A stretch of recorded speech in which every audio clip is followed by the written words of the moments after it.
त्यात पाहिलं की हे व्रत कुणी करावं आणि कोणी केला होता पुरुषोत्तम मास, कोणाला काय मिळालं आहे की नाही. 11व्या अध्यायात आपण बघूया नारदाने काय प्रश्न केला. हे प्रभू, या महिन्यात अधिक मासात एकादशी व्रताचे काय महत्त्व? कारण या महिन्यात 2 एकादशी येतात. भगवान श्रीकृष्ण म्हणाले, हे नारदा, पुरुषोत्तम मासात येणाऱ्या दोन्ही एकादशी म्हणजे कामदा आणि पद्मिनी या सर्वात श्रेष्ठ आहेत. कारण हा महिना माझा आहे, म्हणून या महिन्याची एकादशी 1000 एकादशींच्या बरोबरची आहे.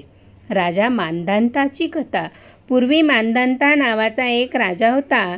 त्याच्या राज्यात 3 वर्ष दुष्काळ पडला. लोक अन्ना वाचून पाण्या वाचून तडफडत होते.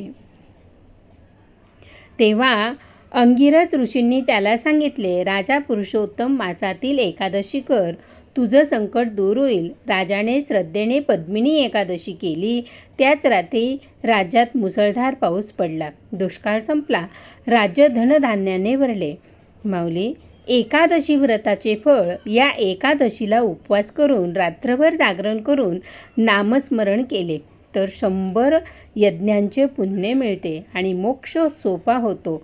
या दिवशी तुळशीपुढे दिवा लावून विष्णू सहस्रनाम म्हटले तर 21 पिढ्यांचा उद्धार होतो.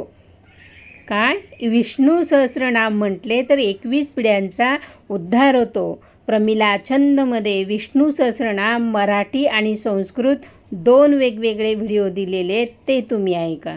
भगवंताचे वचन, जो या महिन्यातील एकादशी चुकवणार नाही त्याला मी वैकुंठाला घेऊन जाण्याची शपथ घेतो.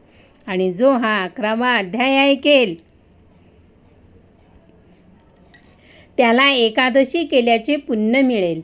उपवास न करताच माऊली तुला हे किती दुप्पट पुण्य मिळणार आहे.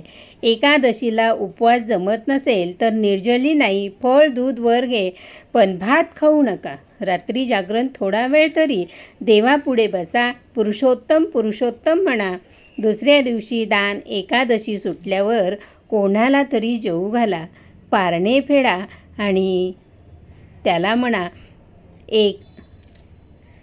संत तुकाराम महाराज काय म्हणतात, एकादशी दिन हरिजागरण. तुकोबा म्हणतात, एकादशीच्या दिवशी हरीसाठी जागरण करावं.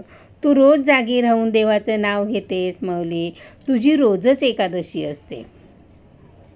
उरसा शिरसा दृष्ट्या वचसा मनसा तथा पदाभ्याम कराभ्याम अदष्टांग लक्षणम. साष्टांग म्हणजे काय? तू सांगितलं असेल 8 अंग जमिनीला टेकणे, हात, 2 पाय, 2 गुडघे, छाती 1, कमळ म्हणजे पूर्ण अंग झोकून देणं म्हणजे साष्टांग दंडवत. साष्टांग दंडवत घाला आणि 11व्या अध्यायाचं पुण्य घ्या, एकादशीचं पुण्य घ्या.